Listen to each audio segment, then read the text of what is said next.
Hypervigilance is a term that we would use to describe when we're on alert, really on alert. Yet it's not necessarily a dangerous situation. Okay, so being vigilant means that you're really paying attention for threat. Hypervigilant means more than you need to. It's not really a dangerous situation. Invalidation means that you communicate to another person that his or her experience, that could be emotion, could be thinking, could be their actions, are invalid, illegitimate, wrong, bad, and that they shouldn't do it, shouldn't feel that way, even when it's valid. Validation is communicating the legitimacy of the other person's experience. Another person feels an emotion, has a thought, something he or she wants, or they're doing some activity, and our response to that is saying, that makes sense. Validation is really quite different from praise, although I think people sometimes misunderstand the two. Praise means you like it. Validation means you understand it, and it's legitimate. Sometimes we're in conflict with our loved ones. Maybe your partner has been arguing, you and your partner have been arguing for all evening, or on and off for weeks or months. And your partner might say something like, I'm so tired of arguing. It's actually pretty easy to validate that. You could understand how that person could be valid, how that could be valid, because you feel the same way. You're tired of it too. So you simply say, me too. Me too conveys a lot. It says, not only does your reaction make sense, but it also says, I'm willing to be a little bit vulnerable too and go out there with you and share that same experience with you.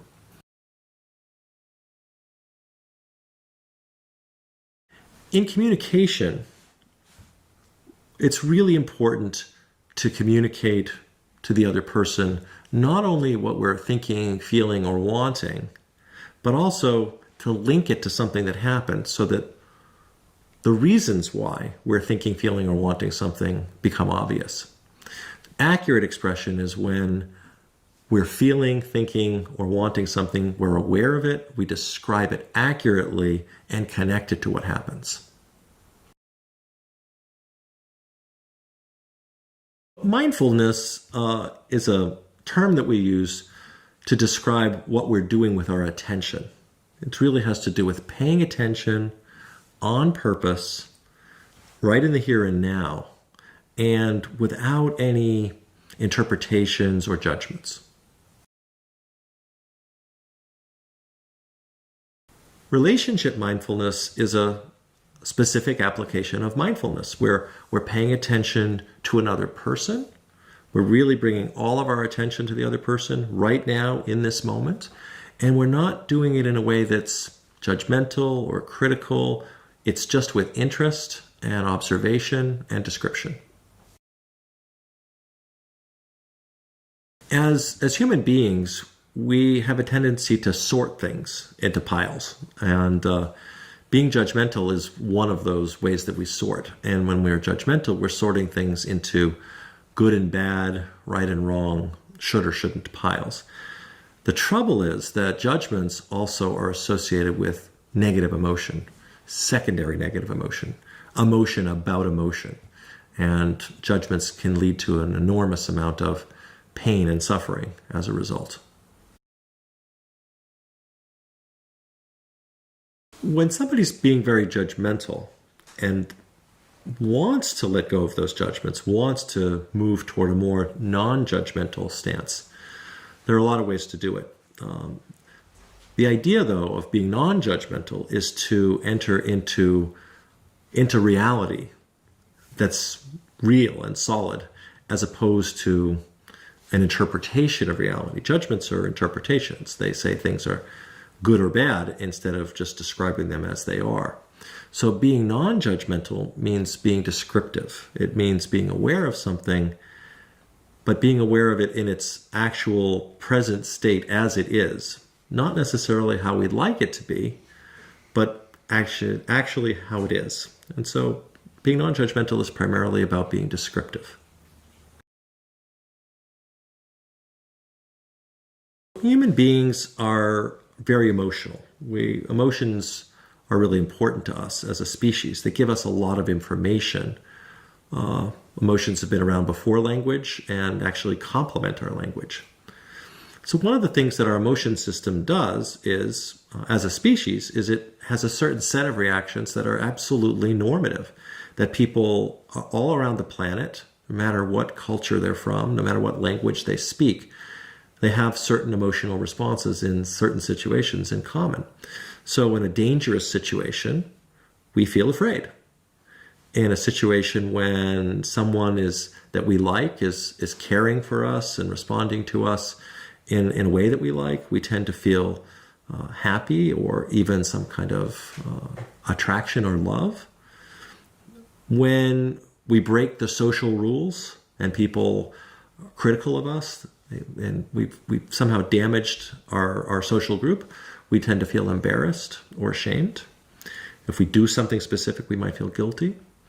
And of course, when we lose something that was important to us, we feel sadness or grief. Or when we don't get something that we really want, we feel disappointed.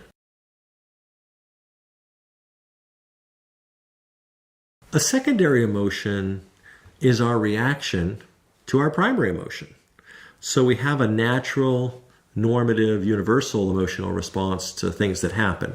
Something's dangerous, we feel afraid. That's a primary emotion. A secondary emotion is a reaction to the primary emotion.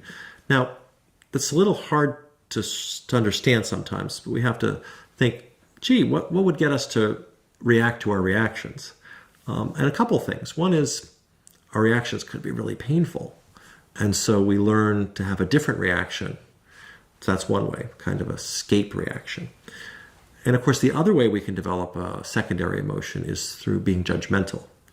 If I have judgments about what happened, that gets in the way of my primary emotion and creates a different secondary emotion.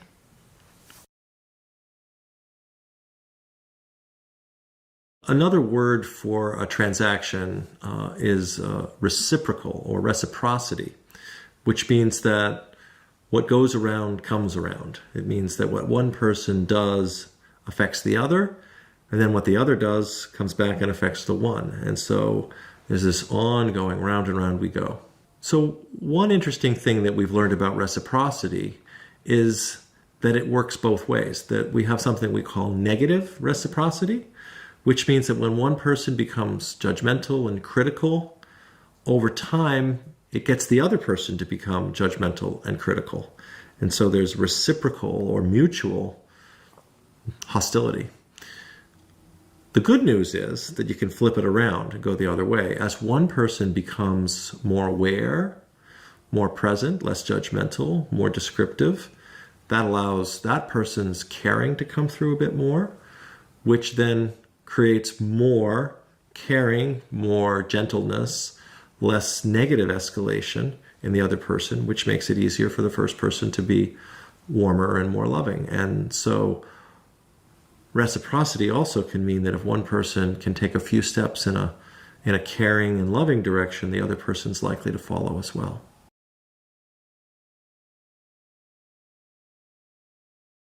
Acceptance is a tricky word. I think it's kind of loaded in our language. Acceptance, of course, literally simply means that it is what it is. Accepting reality, well, what else in the world could we do at some level? But acceptance somehow often conveys the idea that we should like it or that it will always be this way. And it's very important to recognize that acceptance just means in this moment. I might really want to go on a picnic and it's raining. I can accept that it's raining and either delay the picnic or go someplace else to have lunch instead. I can't really make it stop raining. there's really not much choice. So when we use the term radical acceptance, it's a way of saying that acceptance is really hard. Acceptance, actually, of reality is quite easy when we like it. If it's a lovely day and we want to have a picnic, we readily accept that it's a lovely day. We don't fight it. When it's raining and we want to go on a picnic, we might fight it. But we're fighting reality. We can't change reality, at least not in this moment. We could reschedule our picnic. That would be accepting the reality, which then can lead to acting effectively. So radical acceptance reflects the fact that it's hard, and it may require an ongoing effort to do it.